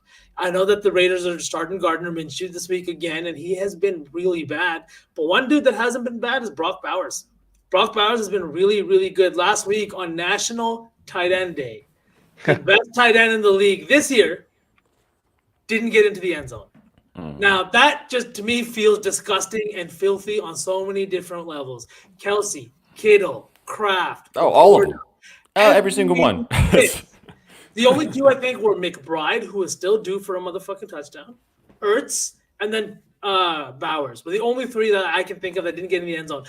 Teams had multiple tight ends scoring touchdowns. The Lions had 2 tight ends score touchdowns. McBride still had like 98 yards. Like he had held the game. And I was so frustrated because I needed McBride to cash as the last light. But this week, we're going back to Bowers. He's going to get into the end zone against this team. It's plus 210. It's a little bit lower than it's been sitting all year. And coming off of a game where he had just 5 targets for 5 catches for 51 yards, again on National Tight End Day, this is a big response kind of spot against a Bengals team where they don't really have anybody else besides him and Jacoby Myers in this past game or really on this offense. So give me Brock Bowers to get in the end zone, and please give me a touchdown this week, my guy. Please. I bet him last week for his receptions at over 6.5 or plus money. It felt free, and it didn't cash, obviously, like you said. Might not be a bad time to go back to him today, like you said. The Chiefs did a good job, and you got you got Steve Spagnuolo, you got Andy Reid over there. It's a divisional game. They're gonna see this guy twice a year. They've been scouting Bowers since he was on the Raiders draft sheet. Exactly. You know what I mean? That's the kind of team that they're running over there. So of course, he's at 8+ targets in 5 of their 8 games this year. Regardless of the QB, he's getting a huge target share. I mean, who the fuck else is Gardner Minshew going to throw to? Jacoby Myers? Hopefully not the other team. Hopefully not the other team. We'll find out. You like your boy Yoshi Voss this week, Sook? No. Of course he does. I took him. No. You took him? I took him. What is it? It's for the touchdown, not the yards. So I took there the you go. Balls to the wall, baby. Balls to the wall. I mean, we saw it last week. I took the yards. It's under He had a 30. couple drops. It's under 30, Shaq? It's under 30. 28.5. Twist your arm, baby. All right, I'm pressing the button. I'm seeing some 25.5s out there if you switch around a little There you go. Yeah. Well under 30. Yeah. He's gone over in 2 straight weeks, Sook. You know what he is? He sits on the grass. He's due. Word. Do you guys want to move on from this game? Anything else you want to mention? Yeah, I can't get right with either of these teams. I had the fucking Raiders against the Rams, and we know how that went. I had the Bengals against the Eagles. We know how that went, so don't worry. Bengals. The Bengals bungled. Actually, we already talked about this one. Commanders Giants. Yeah. We already discussed that one. All right, I think we're moving on to the late slate. Moving on to the late slate. Kind of talked about this one already, but the Chicago Bears going into the desert, taking on the Cardinals. Cardinals 1.5-point favorites, total at 44.5. We kind of talked about how we all think Kyler might do well in this one. What do you guys think? So I have a play, and it's a bear. And I was gonna do another longest rush situation, but I went ahead and just took a standard prop in this game. Give me DeAndre Swift, man. I got over 89.5 rushing and receiving yards. You can take the rushing if you'd like. His rushing yards is 67.5. He's had 90+ rushing yards in 4 straight games. He had 129 last week against the Commanders, which we already talked about their defense. And in comes the Arizona Cardinals, who are 27th in the NFL, allowing 116 yards on the ground to the running back position and allowing over 140 yards on the ground. Swift was pretty pedestrian to start the season. People were kind of clamoring for him to kind of get it together, and boy, oh boy, has he gotten it together. 4 straight weeks, really, really good. I think he's going to be successful again. And I think that this Bears offense has definitely figured out how to run the football and use Swift well. He is also a really good pass catching back, which is why I went for the rushing and the receiving yards. Let me just pull up his receiving yards real fast here. He's also gone over this rushing and receiving yards line in 4 straight games too. So I like him to do a little bit of everything like he has been doing in a good matchup in this situation. So I'm just going to keep riding the wagon until the wheels fall off. So give me Swift over 89.5 rushing and receiving yards. Man U Chelsea first half draw 1 plus 155. Boom, boom. Play for Sunday with the winner. Bing bong. What happens Winner when on we the start pitch. the day with football and then we continue with football? Yes, sir. Oh, football. As you should. Oh, football. Football. Football. All right, guys.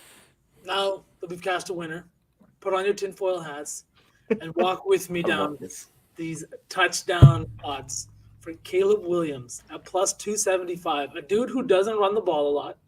A dude who has never recorded a rushing touchdown in his career so far.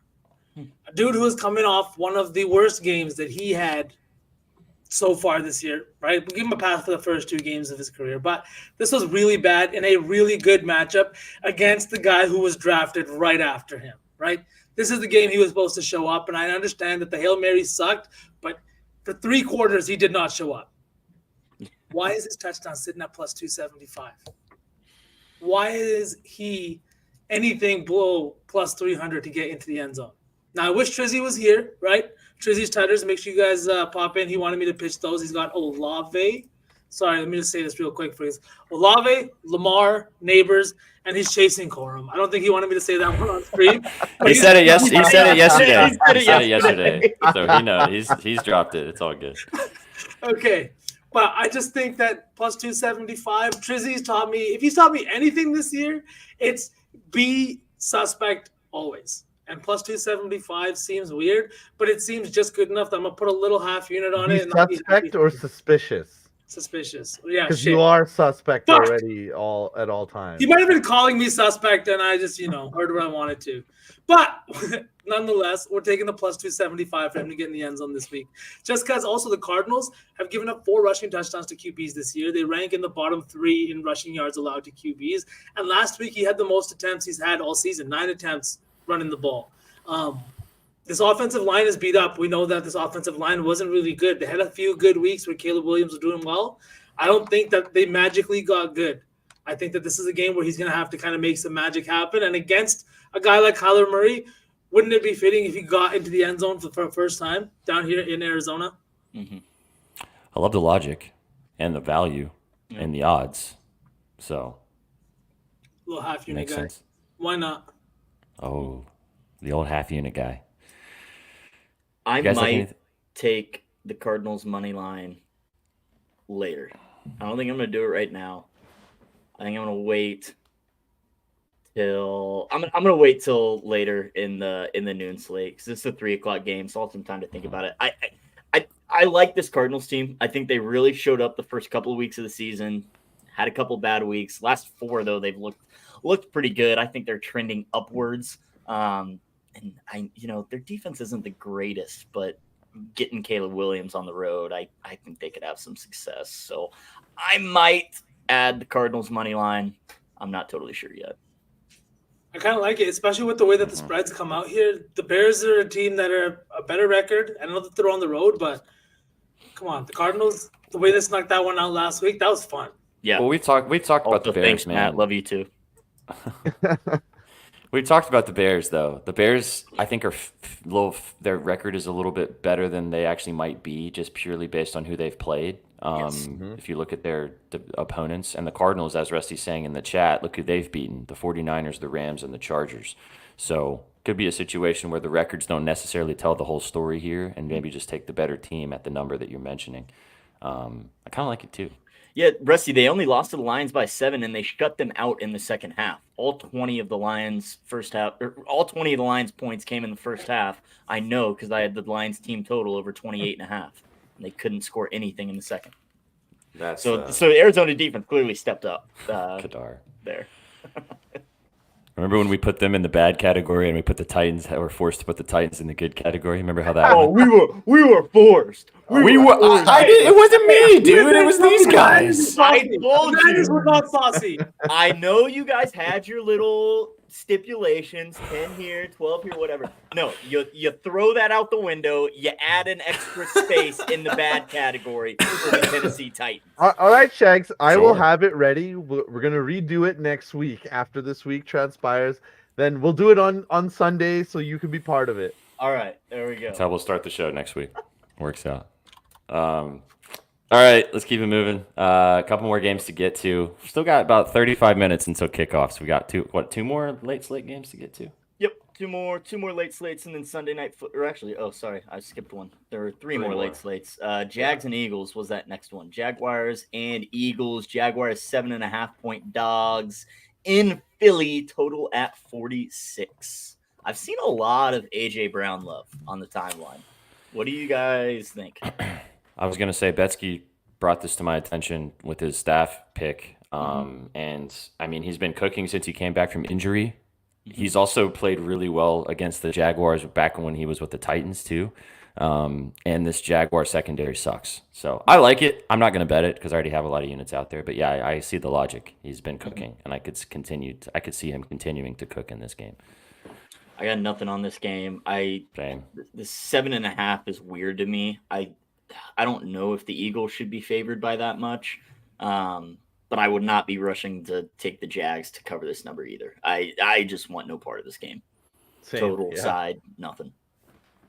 Austin, good time. Right, just talking about your team.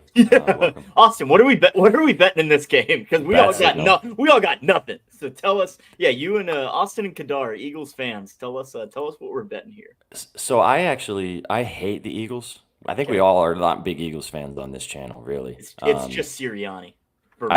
He's a dick. They've been cooking the last couple weeks, man. They've been playing really good football. And this Jags team kind of sucks. So I like that, Matt. That's a good look. He'll be working. Yep, AJ. Yeah, AJ. Yeah, I also AJ don't is either getting 70 yards or 145. Don't overlook Devonta Smith too, because I feel like that the Jags are going to try everything that they can to stop AJ, and Devonta Smith could just have a day as well. So, all right, Matt. Trevor Lawrence most passing yards. Does that means this 213 is a play for sure, right? Or is he's just saying? Oh wow! All right, so hang on a second. What is T-Law? Why is this line so low? I was just saying that. I was going to look at the line and expecting 250. Closer to that than 200. He had 308 last week against the fucking Packers. Whoa. I mean, they're projected to lose by 7. He's going to be passing the ball. This is basically where the line is everywhere. There's some 212s out there. I mean, this Philly defense, yes, is 10th against the pass, but we know that who they have on the back end, and plus just the sheer volume of what Vegas is telling you what the game script's going to be. Eagles will be up by a score. Jags will be passing the ball.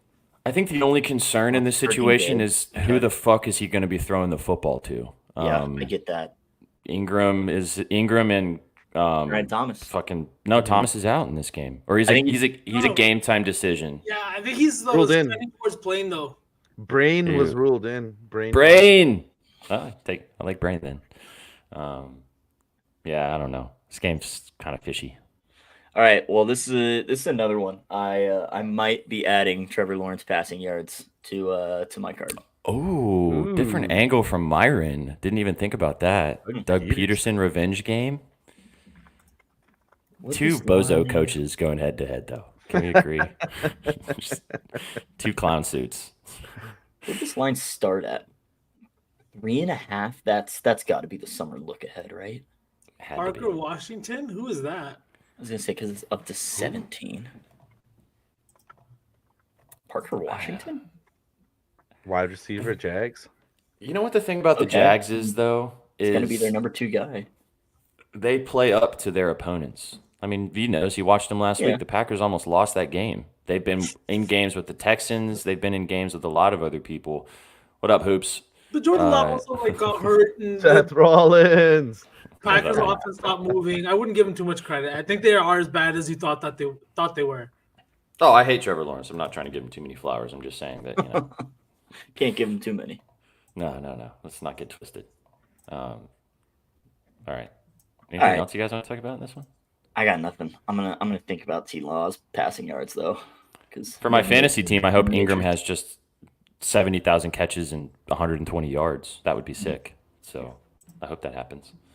That'll do. That'll do. All right. What else we got? Rams and Seahawks NFC West matchup. Basically a pick 'em. Why are the Seahawks a dog at home? Can anyone tell me? They do a lot of fuck ups, and DK's out. DK's out. No DK. Okay. No DK. But Rams he's have been part kind of the fuck ups, so who knows? I would also say that the Rams have been playing without their entire offense for all season. We got him back last week, and they beat They're them. better than that 3-4 Their right? offense looked better than the Vikings offense, who it looked like it was the best offense in the league outside of the Lions. It was crazy last week. Cooper Kupp. I wrote about Both Cooper. guys 8V. I love it. Yeah, dude. Yeah. The thing is, why I'm taking Cooper Kupp's touchdown, not his receptions, is because Puka is just so good. He's a great route runner. He's got great hands, and he's built this great rapport with Matt Stafford. And he's a little bit more of a deeper target than Cooper Kupp is. But once they get down there within 20, it's Cooper Kupp time. He leads the Rams in red zone targets, even though he's only played in 3 games. Puka Nacua has only played in 2 games, but he hasn't recorded 1 red zone target so far. And in both the games that he's played, the Rams have put up touchdowns. It's been Kupp that's get most of the red zone looks. He leads the team in red zone receptions. And I think that this is another week where he gets into the end zone against a team he's played a whole bunch, right? Divisional opponent. And the other interesting little tidbit is that he grew up 2 hours from Seattle in Washington. He's from that area. He's a Washington native. Like it just kind of makes sense for him to get in the end zone today against the Seahawks team, especially with the way that the spread is looking. It's hard to know because Nacua got banged up again in the middle of the week. They were not knowing for sure if he was going to play. He's definitely playing. We talked about it before the show, or we talked about it last week, boys. Remember when that Puka Nacua's line was like 28 and a half? 28 and a half, and he cashed in 2 catches in the first quarter. It's not that again today, but I like what you're saying, V, about the Kupp angle. I think that's a good way to kind of swing it. Just someone dropped this in chat, and I was actually literally about to say this, and I'm adding this to my card right now, which will probably be the last thing that I add. Charb? Yeah. I'm taking Zach Charbonnet, and I'm taking his over 12.5 receiving yards. It's cashed in every game except against the Falcons. He usually only does it in 1 catch, so this is another one where you just got to kind of hope he gets that one little out route or that one little option route or that one little dump down or that one little screen. But I feel like the 12.5 is just too low. So I'm going to take Charbonnet. I didn't like anything else in this game, but I do like what you were saying, V, about what you were talking about. It's not going to be as sweaty as Shaggy's Josh Allen under, but sweaty. There's 2 guys that I took today that I just feel like because the value isn't usually where it sits at. 2 guys is Tyreek Hill and Cooper Kupp. Both of them have dealt with injuries. I know Tyreek wasn't injured, but he's had to deal with injuries to his QB, and then Cooper Kupp has been out for most of the season. These are guys that were sitting at minus 120 last year, minus 130 in games, the way that Jamar Chase and JJJ are this year. I just think that, why not? Why not? Give him all the flowers, chat. Yeah. I told him betting Dame to get 40 after how that is going. That is a fucking big ball move from Jesus. Big ball move. I texted V the night before and I said, "Yo, bro, you're gonna hate me, but it's Dame tomorrow." And he was like, "I ain't fucking betting that guy." Yeah, the night before, I was like, "Fuck no, absolutely not, no." And then I woke up in the morning after sleeping on it, and I was like, "This guy fucks. This guy fucks." And saying it to Shags and Trizzy ended up losing 2 Shags by a point. So they didn't even win the game. They ended up losing. Wow. Okay. Yeah, by 1. Weird spread too after the way that the Bucks got blown out back-to-back nights. Mm-hmm. Yeah. I knew somebody was doing something, and it just felt like felt like one of those days. Anything else on this Hawks-Rams game, boys? Nope. No, that's all I got. But we'll let V have his time in the sun. This is actually me. Why don't you go first, please? Lead us off. I won't go first, but chat, for the first time ever, I can say go peep those scribbles. If you want to know the full breakdown of why I think it's the Lions, but short and sweet for this show, because we still got to cook before these games kick off. Dan Campbell is the best head coach against the spread since he entered the NFL, guys. He is covering today. This is a vicious, vicious team, and they want to beat the brakes out of everybody they play. And I think the poor Packers are going to be their next victims. They're going to go into the Lions' den, even though it's Lambeau Field. When you play the Lions, it doesn't matter if you're home or away. Even when they had their one loss on the season, it was to Baker and the Bucks, and that team still only put up 20 against them. That was just an off night for the Lions. The Lions are going to be great again today, in my opinion.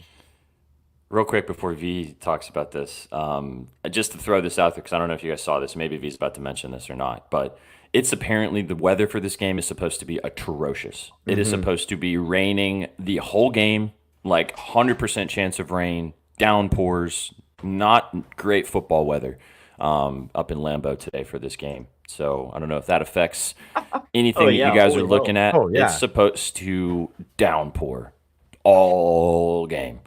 The Lions are going to do some stupid shit in the rain. They don't care. They just don't care. They're going to go for it on fourth while everything is slushy. All right, Sauce. All right. There we go. I love it. The Lions are fantastic. But you know what? Next to each other. I've been singing the praises of this Packers team since week one, and there's no team that mirrors this Packers team more, in my opinion, than this Lions team. The way that they play, the way that they are under center, the way that Goff and Love are both comfortable playing under center really allows both teams to run play action a lot more. And the pre-snap offense is phenomenal for both squads. And the one thing I have learned this season, and with all these young QBs coming into the league, is that kind of stuff is very, very slept on. How important that kind of stuff is moving you guys around, everybody on the offense. It's not just the QB. Everybody has to know where to be. You can't take pre-snap penalties. You can't do that kind of stuff if this is how you're going to operate. This is why Goff has been so good this year, because he can operate out of the shotgun. He can operate out of under center. He can run the play action. When you have guys like Jahmyr Gibbs and a guy like Monty in the backfield, the box is always going to be stacked. You're always going to catch teams sleeping. That's exactly what the Packers have this year in Josh Jacobs. Is averaging 5 yards per carry. That is the workhorse back. That is putting up numbers game after game, right? They paid him the money. And the last 2 weeks, we have seen this Detroit front seven get gashed by opposing running backs. 90-plus yards to Aaron Jones and a 6.5 yards per carry average. 90-plus yards to Tony Pollard in a game that they were up by 50 points at one point, I think. It was really, really bad. And I just think that the front seven here for Detroit, they're going to give too much time to Jordan Love. You got not just Hutchinson out, but you got Pascal out. 3 linemen out, 2 linebackers out. Their entire pass rush has been those guys with the lack of pass rush. And the thing is the Lions' pass defense has been susceptible this year. We've seen it. We saw it against Minnesota, and we saw it against Tampa Bay. I think that it's going to be a grinded-out game today. I am taking one guy to get in the end zone, and this is probably narrative-based, but he has done it in back-to-back weeks, and he looks great. With Jordan Love, it's Tucker Kraft. It's his birthday today, November 3rd. It's his birthday. He's playing the Lions. It's a divisional game. It's at home. He got his first Lambeau leap just a couple of weeks ago. Give me Tucker Kraft. He's a guy that they target early and often, and he makes big play after big play for this team. I think he gets in the end zone again today. But then my next play comes on the other side. Unfortunately, it's the other big man, Sam Laporta. He has had a great history against Green Bay. He got into the end zone in their first matchup last year, and that's a position that Green Bay has struggled with this year. I'm not sure if Jair Alexander is going to play this week or not. He's kind of questionable. It'll be more of a game time decision, closer to 1 p.m. But I do think that's 4 p.m. Eastern. But I do think that this is going to be a spot where they're going to take advantage of that. And like Suk said, they love doing trickery. And the dude that is always involved in those kinds of plays is Sam Laporta. Sure. So I don't know what happened to my camera, but There you go. Oh, different angle, sauce. Different angle. I like the Sam Laporta to get in the end zone and Tucker Kraft. We're going tight ends today, boys. Tight end heavy. I missed it, V. Did you mention it was Tucker Kraft's birthday? I'm sure you did. I did. Okay, I was gonna say I'm sure you did, but happy birthday, Tucker Kraft. We love narrative plays around here. Don't say you guys, okay? All right, sir. I said we. I said we. Okay. Because Gerald hit me with that when I texted him. It's Tucker Kraft's birthday this morning. He's like, "Shut up." That was a response. But I love that you think it's the Packers, but your player prop is a Lion. Like that. It's gonna be. I do think it's the Packers today. I'm waiting on this all injury report and stuff like that. But are you taking the +2 or are you just taking them outright? I need to see the injury news because it's a 4 p.m. start time. I need to wait. As soon as I see that, I'll take it. But the spread is sus. Even the total is sus for two of the top 7 offenses in the league this year. 48. I know it's a bad weather game, but unders favorite the Packers. It's this going to be a hard-nosed ball game. With the weather that we've talked about, I really lean with the under. I'm with you, V, that I do think that helps the Packers. However, I do like the Lions in this spot. Part of that might be me just having them to win the NFC North in my back pocket. So a little bit of bias there. I'm not going to take the Lions.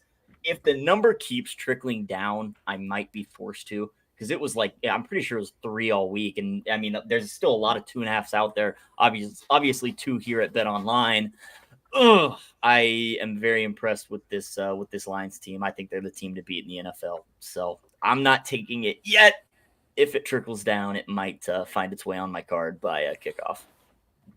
I think that the weather, I know that the weather is like something that we can say like, oh, these guys can play and whatever, but like it's supposed to be nasty today, man. Yeah. I do feel like the total for this one though would have opened up at like 53, 54.5 with the 2 offenses. Like the Packers have scored 24 more points in every single game this year. The Lions are coming off a game that they scored 52 points, and I think they've had games like that more than once this year. Mm-hmm. You guys don't think that even at 50.5 with the totals that we've seen between some of the teams, it's on the lower side? Definitely. Mm-hmm. Yeah. But we'll see. It's going to be a fun one. I can't wait for 4 p.m. And it sucks that the Packers game is so late. I'm not used to this. It's fine watching the game when there's not a lot of other games I have to focus on. That's fine. Oh, we got sub bang, Wavy Crockett. Hey, Wavy Crockett. Let's go, Wavy. Appreciate you, Wavy. It's good. Wins the game. All right. Sunday Night Football. And then we can cook something before we get out of here. Mm-hmm. Sunday Night Football, Colts going in to Minnesota as 5-point dogs. Joe Flacco officially getting the start for the Colts. I think that helps Indianapolis. I think that's the right play in my opinion. But I am going to take a player prop on the other side. I will be scribbling about this game here in a little bit, people, but we are taking Mr. Aaron Jones on the ground. Over 73.5 rushing yards. Found this for -108.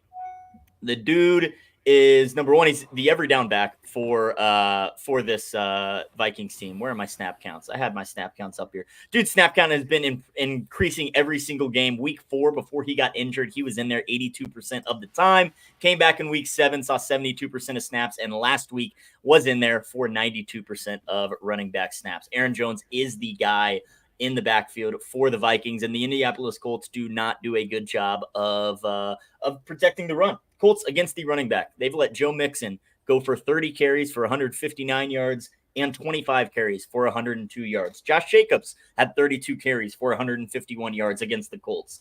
Tank Bigsby, 13 for 101. Tony Pollard, 17 for 93. And even Devon Achane, 15 for 77 yards. I love Jones to feast on the ground today. I do like the Vikings in this spot. Not going to back them, though, with Flacco on the other side. But Aaron Jones, I love him to eat on the ground. Over 73.5 rushing yards is my favorite play. Let's go. Yeah. We talked about this. Was it yesterday, Shaq? The day before? Yeah. No, too. Yeah.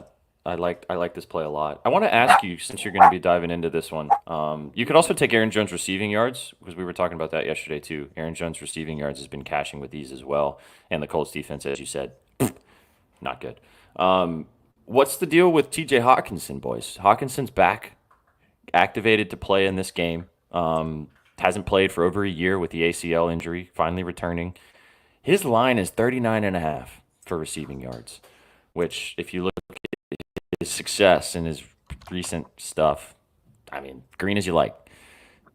This line is set appropriately according to probably the fact he's not going to maybe play the whole game. I'm sure it might be on a little bit of a snap count, but Yeah. I mean, 39 The and thing a half that- looks kind of tasty. It's tight end. He's gonna have to be out there blocking as well. It's scary. It could easily hit. Easily. Right. I would stay away. I don't know what he's gonna do. We don't know how ready to go he is. It's too many question marks for me personally. I could see them try to do this though. Yeah. SPJ, I think I'm with you though. 37.5, it is a really low line, and honestly, I get the snap count, I get all that kind of stuff, but they've waited till week 9 to bring him back. They waited till after the bye week. There were reports of him coming back the week before they had this bye, and then there was like, no, we're gonna wait because they won a lot more games than I think they were anticipating to through the first 6 or 7 weeks. And now they're off back-to-back losses. They're bringing Hawk back in after the bye week. They had some time to develop some rhythm. Him and Sam Darnold. Yeah, Darnold. I almost said Stafford again. I always do this.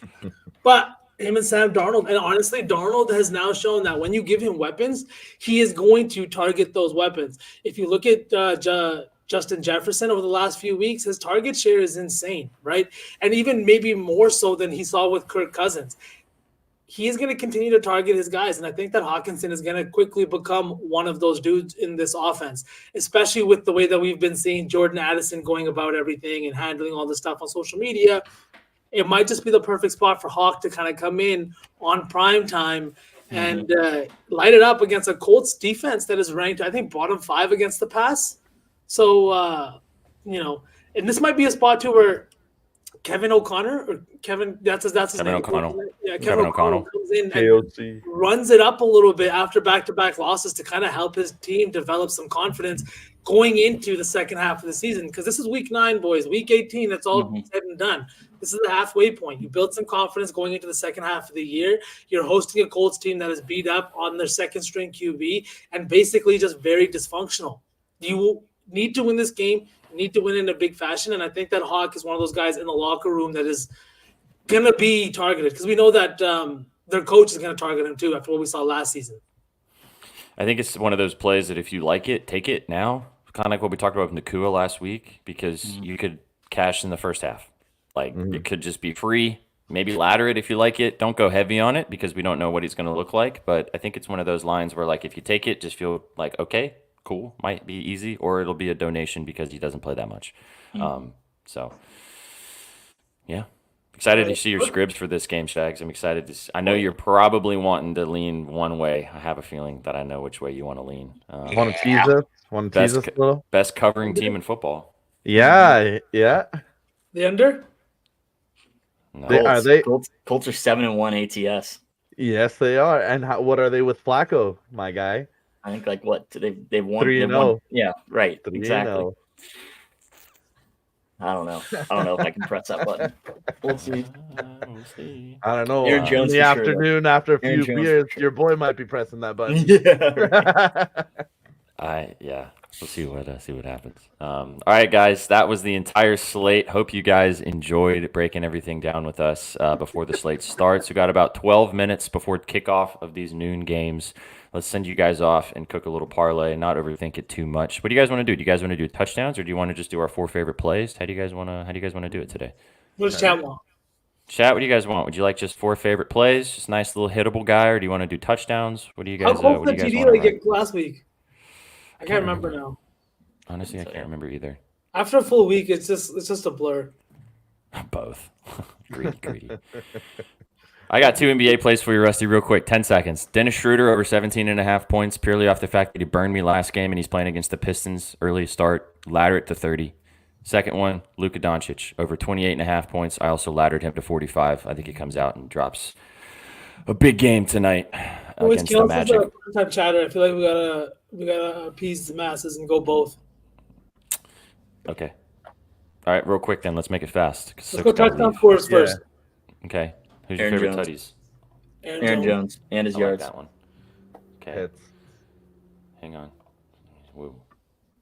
So Aaron Jones, we can get the last. Close, Rusty. We're so close. I'm on the wrong game. All right, Rusty, so Jones. college basketball in 22 hours. Holy hell. Oh my God, Russ. Oh my God, Shags can't stand up.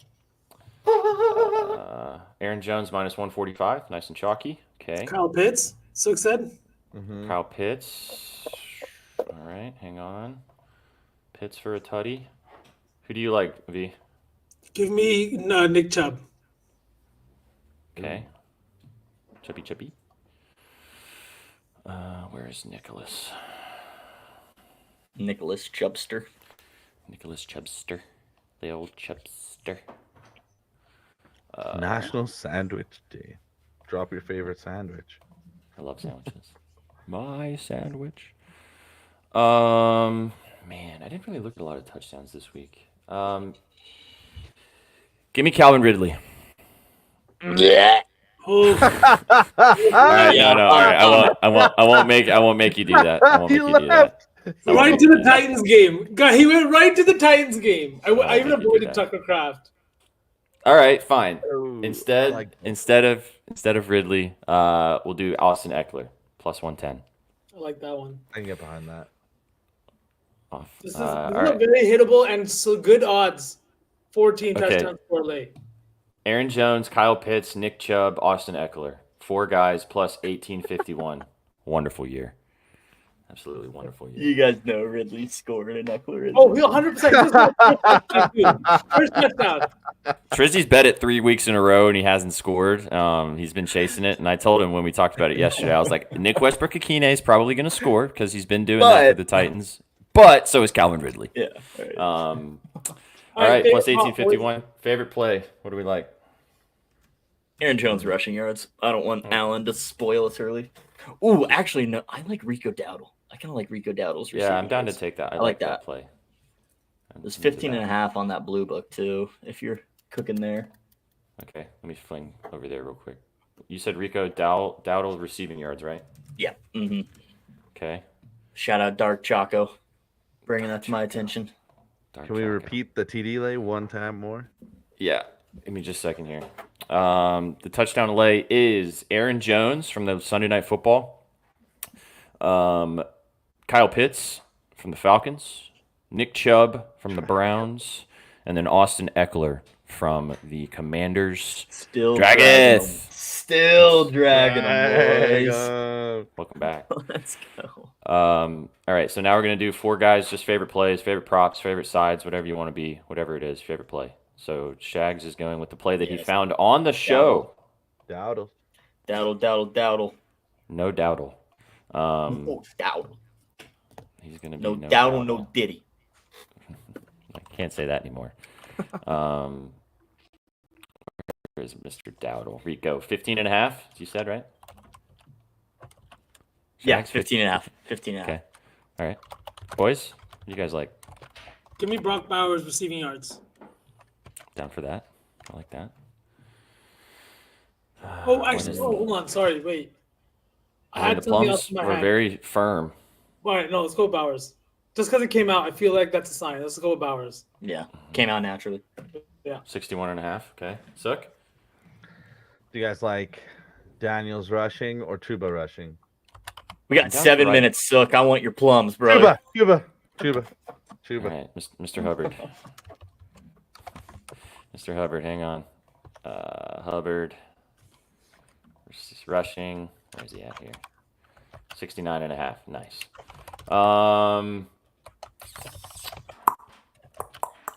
You guys want to go Tua 5.5 rushing yards, or do you want to take Sutton over 51.5 receiving? Sutton. I really like the Sutton play. Sutton. Not because I don't like Tua, but I really like the Sutton play a lot. Okay. All right, let's go to Sutton. I can overexpose myself on him. Sitting. Hopefully the Broncos don't just absolutely take a dump today.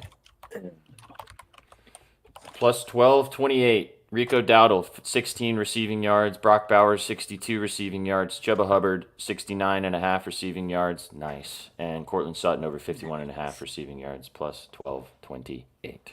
Bing, bong, bang. Boom. All right, chat.